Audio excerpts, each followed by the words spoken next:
și eu un magnet și nu înțeleg de ce Ataturk e dintre magneți, foarte mulți dintre magneți este Ataturk. Aici avem steagul României, pentru că înțeleg. Ce faci, mă, acolo? Scofi și-a adus asta. O terasa, o cafeteria, dar în același timp e o libreria. Toate prietenii, bună ziua, bună dimineața! Și cu bucurie, suntem în drum înspre Macedonia din Nord. Macedonia se spune? Macedonia de Nord. Macedonia din Nord. Așa că trebuie să facem o frontieră, nu? Pentru că avem granița, bineînțeles. Și sunt surprinsă de cum arată tot aici. Și în acest drum am văzut multe panouri cu atenție la urși. Și fiecare 200 de metri apare un nou letrer. Așa că suntem în altitudine de, Lucian, 800 de metri. 800 de metri. Așa că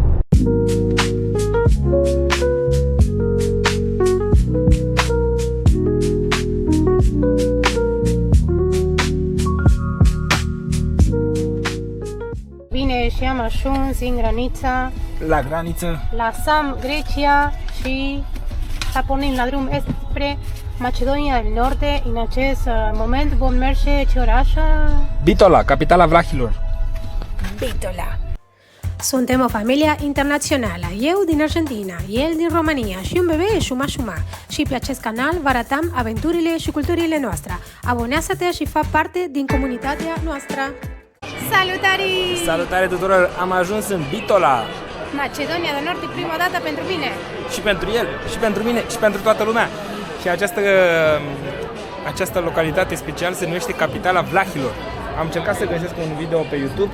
Sincer, n-am găsit de la nimeni, de la niciun vlogger din ăștia mai cunoscuți. Nu zic, poate n-am căutat eu bine, sunt sigur că alții au ajuns, dar ăștia mai cunoscuți n-am văzut. Aici este unde suntem noi cazați. Și o să mergem să cunoaștem Bitola. Nu, tot drumul din Salonic până în Grecia până în Macedonia a fost absolut genial. Cred că 20 de tuneluri prin autostradă, foarte frumos totul.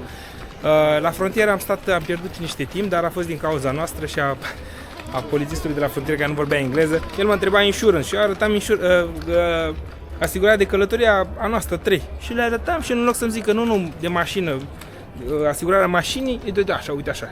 Până când mi-a arătat, el mi-a zis că asta îmi trebuie. Și am văzut că e de mașină. De mașină, păi zi-mă de mașină.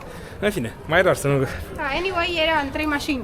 Da, n-am stat mult, Super, a fost super rapid. Da. Vă lăsăm și cazarea aici. Am plătit 69 de euro pe noapte. Spuneți-mi dacă se merită. Bine, am ajuns la hotel. Acolo lângă este un bar. Sper că nu fie o problemă mai târziu. E foarte frumoasă, de cât se vede. Uite, e un pic de un apartament. Dar nu are aragaz, dar aici este chiuveta, niște cafele. Aici, uite, problema este că tot este în limba lor și nu este în engleză, pentru că punem așa și continuă în limba lor. Așa că nu am nevoie dacă asta se plătește sau nu. Uite, o sufragerie frumoasă cu decorație și o librărie. Dacă cineva vrea să citească, aici. Decorația e frumoasă, interesantă. O masuță cu 4 scaune. Televizor, aici decorație și baie. Aha, vă arătă baie. E foarte spațios, curat, duș, comod, arată frumos. Și asta baie, închid lumină. Aici avem tot digital, spune temperaturii, ora, oglinda și are o cameră. Camera este triplă, este pentru 3 persoane. Papuci, ai lăsat papuci pentru fiecare, prosoape și frumoasă.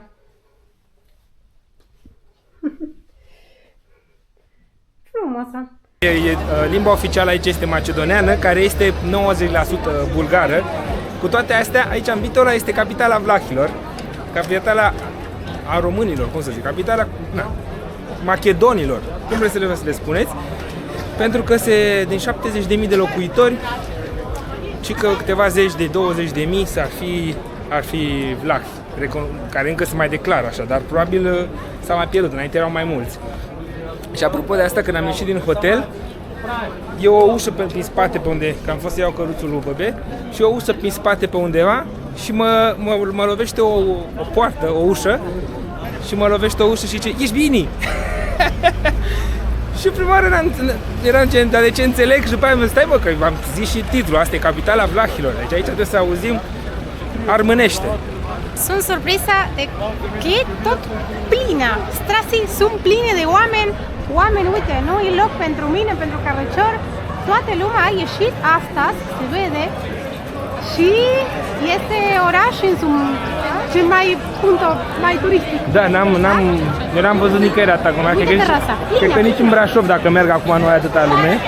Aici sunt 70.000 de locuitori, dar zici că toți sunt pe stradă acum, pe strada asta, în general. Ai un loc liber pentru terasă. Și încă pe strada, la fel. Da, nu, trebuie să găsim ceva, că mor de foame. Vreau să fac o rectificare.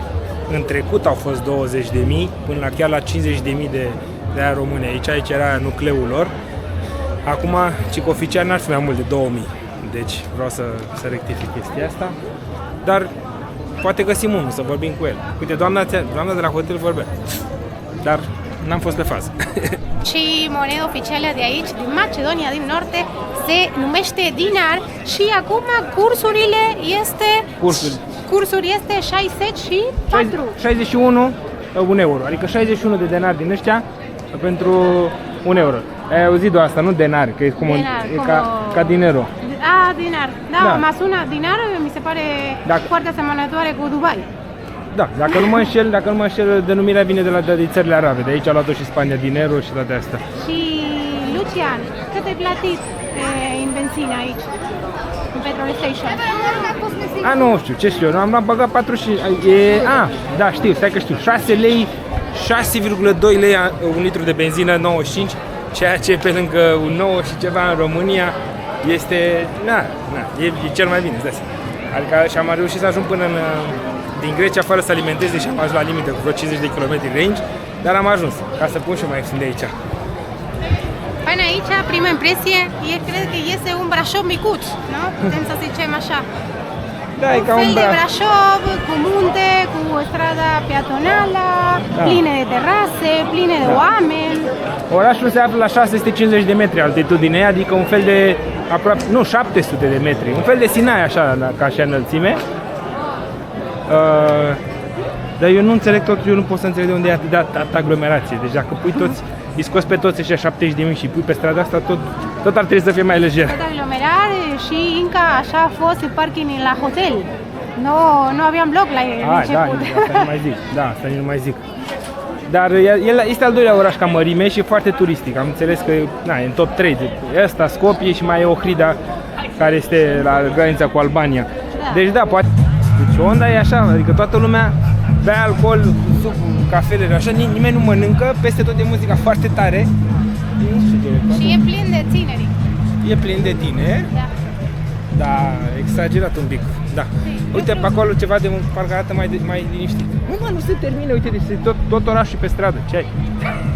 Incredibil, mă simt un pic în Barcelona, că în Barcelona la Rambla e așa, la Rambla, da. Aglomerația 100%. Sper să nu fie la fel de periculos ca la Rambla. Wow.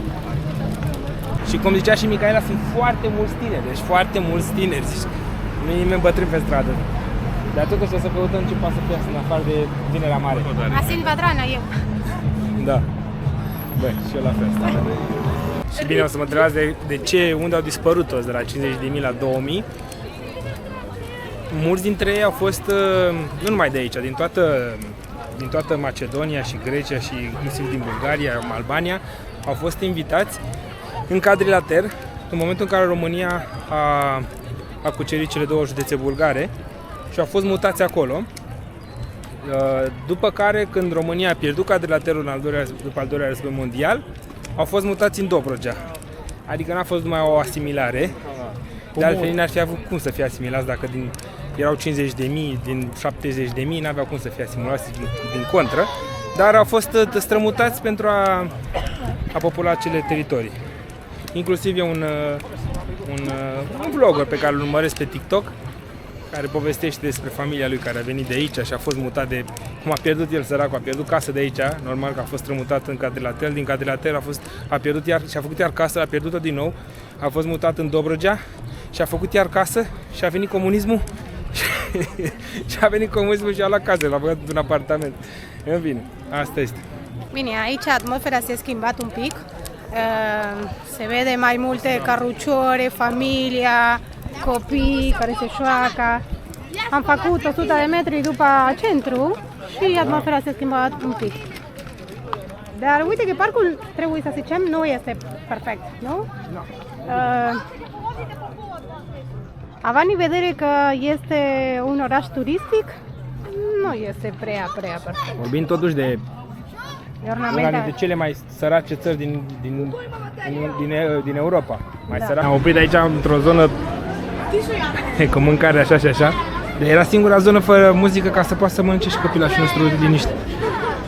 Și mi-am luat 2 hamburgeri cu suc, nu, ci 2 cheeseburger cu suc și o bere 45 de lei. Băi, asta nu e nimic, adică cât am dat? 45 de lei. Din care berea mea a fost vreo 10 lei și ceva, adică 15 lei meniu de cheeseburger. Da, probabil că e ieftin. O să mai zic asta pe parcurs, că e ieftin. Dar nici nu sunt pregătiți pentru turism, adică nu scrie nicăieri în latin. Să văd și eu ce mănânc acolo, ce ții. Un pic ciudat. Inclusiv la hotel există un meniu care nu este în engleză. Nu e în engleză, nici în latin. Nu. Ciudat că eu văzusem pe internet că ăștia vor să facă schimbul spre alfabetul latin, da? Cine știe. Dulcea mea soție vrea să fie și mai dulce decât iese deja și a cumpărat o bombă. Cu ciocolată Dubai. Da, nu, asta vreau să arăt. Vreau să arăt că am plătit cu euro și că mi-a dat rest în bagnote de plastic. Nu toate, asta mare nu e de plastic. Deci pare că eu sunt într-o tranziție acum la bagnote de plastic, dar astea mici sunt de plastic. Așa ca să nu mai fim atât de orgolioși noi cu banii noștri de plastic, au și alții. Ce vreau să zic e că, uite, hai că vă arăt așa imagine și în timp ce vorbesc. Lumea e top, adică top. Mă rog, ce poate să fie pentru ei top, uite, pentru ăsta top e să stea în training, să iasă în training. Dar e aranjată măcar, adică și-au dat silințe acum, fiecare după gusturile, că nu suntem noi critici de modă, dar oamenii au plecat de ieșit de acasă îngrijiți. Toată lumea e machiată, toată lumea are ochelari, toată lumea e îmbrăcată cu cea mai buni. Și bravo lor, e de apreciat.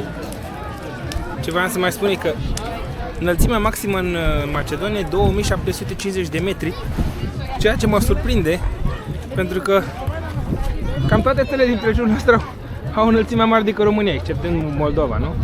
Ucraina mai mare, Bulgaria mai mare, Macedonia mai mare, Grecia mai mare.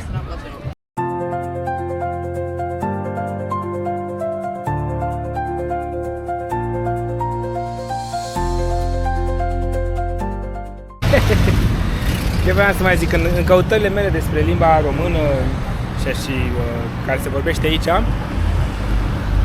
am găsit inclusiv un clip cu un tip care se mutase de câțiva ani, gen, la momentul când l-am văzut, cred că avea 10 ani să zic, se mutase în Moldova, nu mai țin minte în ce oraș, de la Moldova, de la noi, și vorbea despre diferența de limbă și a spus, eu când am mutat în Moldova n-am avut nicio diferență de limbă.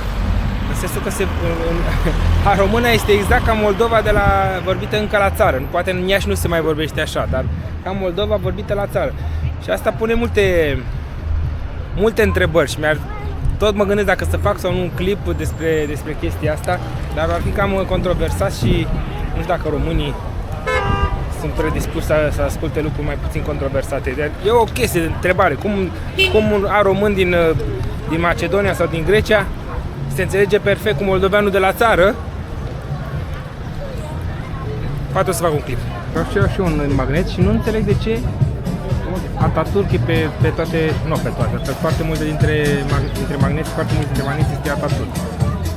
Știind foarte bine cine a fost Atatürk, dar nu înțeleg de ce are de multă semnătate aici. Cu Atatürk. Asta ziceam în video, ai venit-o din spate. Da, o să caut, probabil de aici a venit Atatürk. O să caut imediat și vezi cum e ca omul cât trăiește învață. Deci am văzut asta cu Ataturk, n-am înțeles de ce e Ataturk pe toți magneții. Da, și eu.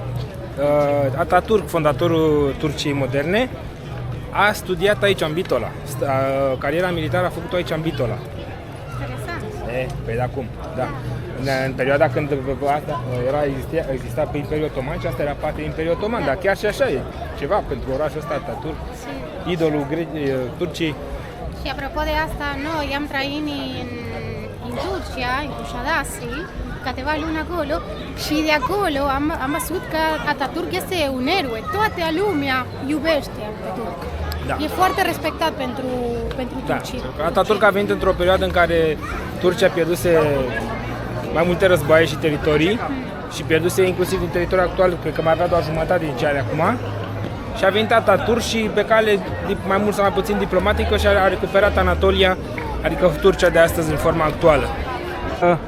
Bitola are multă influență arhitectonică austro-ungară și franceză. Chiar se vede față de Skopje, zice că e mai bogată în arhitectură și chiar se vede că așa este. Macedonienii încearcă și ei să intre în Uniunea Europeană.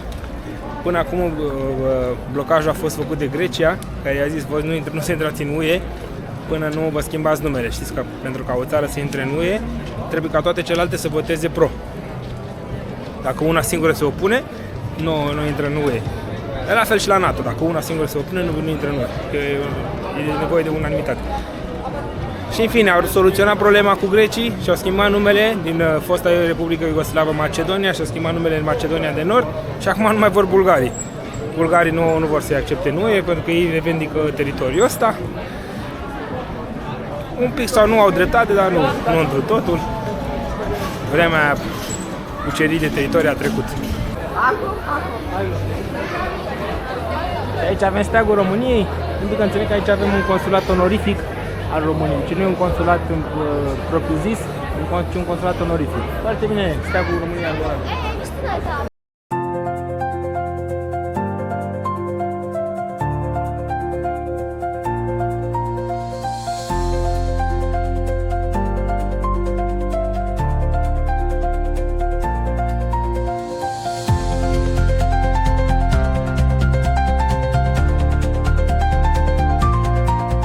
Salariul mediu de aici, din Macedonia de Nord, este 750 de euro și, fii atent, salariul minim 400 de euro. Aștia să fie mai mic data, deci nu sunt chiar așa. Da, și eu aștepta un pic mai. Deci noi mai acum mic. de la 1 iunie o să-l avem vreo 2800, adică 560-570 de euro și ei au 400 Exact. net. Și în fața noastră avem o moschee. O moschee, da. E frumos rău de bun. E un aer așa Brașov, nu știu de ce. Eu E un Brașov mic, dar din punctul meu de vedere Brașov prea. Brașov e otru alt nivel. Mai mult frumos. Noroc cu soția, că zic cu soție mai traversăm. Hai mă să traversăm. Și aici, ia uite ce frumos. Aici o să dea Lucica o berică.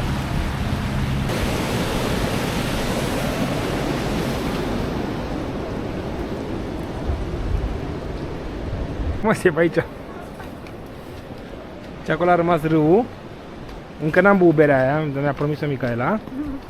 Și uite pe aici, zici că ești un bazar turc, nu? Da, mi se pare că asta e parte mai veche de Da, mai orașul vechi, da. se vede. Casele sunt mai mărunte, dar sunt vechi, se vede că sunt vechi. Da, strase și este lângă moschee. Da, peste tot sunt moschei, dacă a fost sub Imperiul Otoman 400 de ani, îți dai seama. Mai mult 400. Nu, e vorba de aria. Da. Nu, e un vibe turcesc aici. Da, un vibe turcesc, așa este. Dar frumos. Da, pe ce? N-are. Uite, cu pantofi. Dacă Foarte turcesc. vreți Adidas, Da. brand new. Și Hugo Boss. Ții un aspirator. Ia, ce frumos e. Claro, esa parte mai comercială, pline de magazine. Foarte frumos. Ca vibe-ul de bazar turcesc să fie 100%, acolo se vede și mai. Se poate plăti cu euro. Până acum ne-a acceptat euro. Ce frumos e. Primești schimbul în banii lor, dar se poate plăti cu euro, ceea ce e bine. Dar sunt multe locuri unde nu se acceptă cu cardul. Dacă nu, cardul e sfânt. Se atinge cardul. Lumea stă la fața magazinului pe scaun Nu? Pasar la aer liber. Da, lumea stă pe scaun în fața magazinului, aici nu-i văd cu tei, cu ceai, dar mă rog, în Turcia îi vezi cu ceiuțul în mână. E chiar interesant. Și se vende absolut de tot. Uite Da. că despre ceva pentru casa, Normal. luminare, hainele, pantofi. Zici că e o... Deci asta ești că e o uliță din aia... Din anii 90, știi ce zic? Din orașele noastre din anii 90, când încă mai aveam piatră cubică pe jos și toate astea. Așa mi se pare. De ce frumos ar fi asta că ar fi renovate. Aici se spune haide, nu? La fel ca voi. Da, da. Haide, haide, haide, Haide, ceva, haide. haide altceva. Până și grecii au o formă de haide, nu se Da, spune am auzit așa. naide, haide, nu știu, zic și eu ceva asemănător. Știi ce mai au și aici? Ce? Tu știi ce înseamnă bre? Bre? Da. Nu. Nu știi ce înseamnă bre? Nu. Bre e o formă de era o formă de politețe care încă la sârbi, la macedon, la bulgari încă se păstrează. Să vorbești ca o formă de politețe pentru oameni în vârstă. Să nu zici lui tata, să nu zici mă, să zici bre. Sau ceva din asta, știi? Doar că la noi cred că a prins un sens așa mai peiorativ, adică nu se mai folosește. Inclusiv am avut o persoană publică din România care zicea tot timpul bre. Nu, ți zic că tu nu știi oricum. Facem dreapta aici, nu? Și a făcut atât de mult de mișto de el că cred că săracul nu mai aici în viața lui bre. A cerut un ice coffee. Deci toată onda aici e România anii 2000, să nu zic altceva. Deci este un restaurant destul de mare. Am văzut că sunt și turiști străini. În fine. A cerut un ice coffee și a adus asta. Dar știi ce este? Că eu i-am auzit vorbind. Este un plic de Nes, din ăla Nes așa, peste care a pus apă. Gheață. Da. Partea bună e că e ieftin. Asta e vreo 1 euro și un pic. Asta, berea asta locală e 2 euro, 10 lei. Scopia. 10 lei, dar vibe-ul e de anii 2090 România. Și meniu? În meniu ai doar cola, Pepsi, Sprite, cu alea trei și mâncare, nu.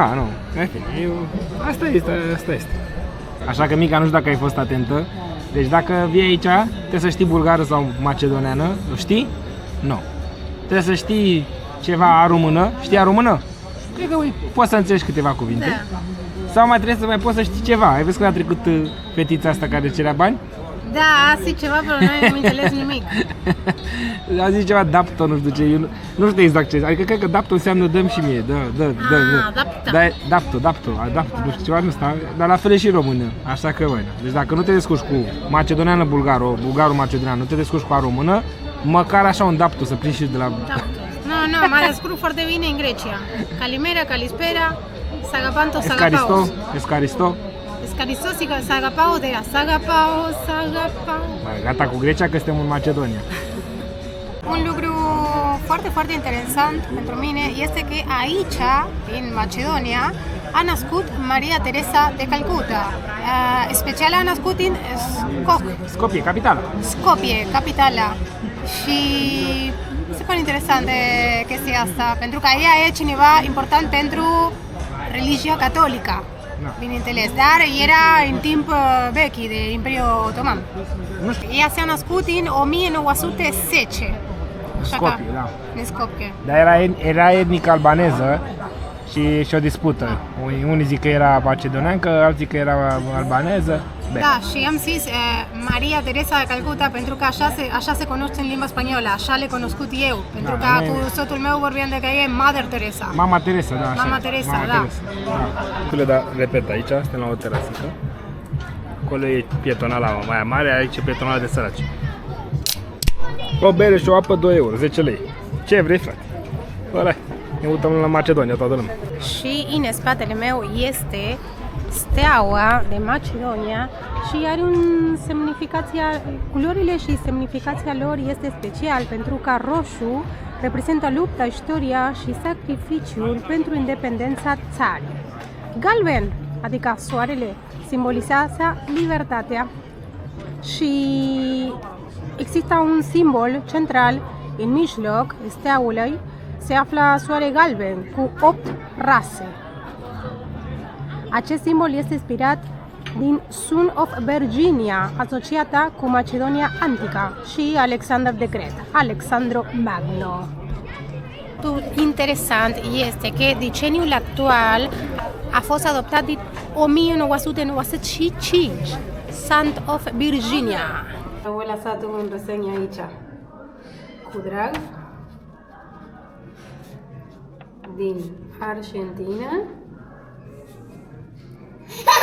și România. Ile boss? Mica și Luci. Și Siro? Și Ziro. Hotelului, un restaurant care arată foarte bine, problema e muzica asta foarte tare. Și aici să împărțim și noi minunăția asta. Cred că a costat 60 de lei. 60 de lei asta. Acum să vedem cum e. Poftă bună! Făcând porcării. Ce faci, mă, acolo?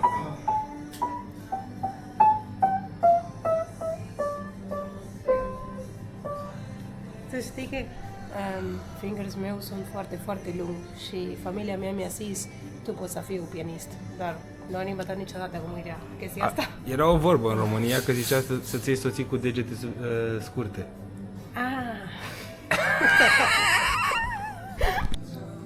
Stai un pic, înainte să luăm mic dejun, dacă îți place conținutul nostru, lăsați un like, un subscribe și dacă îți place mai mult, fa un abonament de 6 lei pe lună.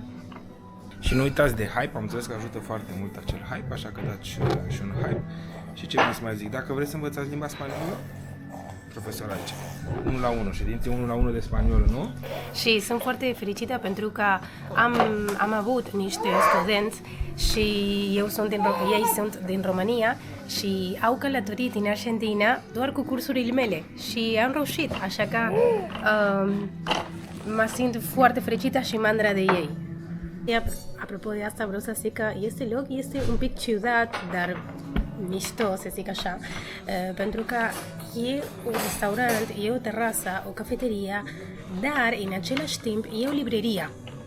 Dacă te uiți, de exemplu, pe perete sunt niște cărți unde oamenii aici pot să vin și pot să citesc ceva. Citească. Uite acolo. Și avem micul dejun, ca să nu mă înțelegi greșit, mie nu-mi place English breakfast, micul dejun engleză, ăsta e cel mai consistent, așa că am nevoie de consistență. Și ce ți-a o omletă, și pâinicile astea sunt calde. Bun. Să avem poftă. Fetele astea două care lucrează aici, șot de bună, că am intrat din toate cărțile astea din bibliotecă, găsesc vreo carte în armănește,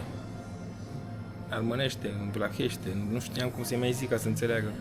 În final a zis, în limba minoritarilor de aici. Nu. După aia mi-am dat seama că cum sunt atât de tâmpit eu să întreb chestiile astea la o fată de 18 ani. No hate, dar ați văzut că noua generație cam... Cred că nu știe nici când e ziua națională a lor. Așa este. A greșeala mea.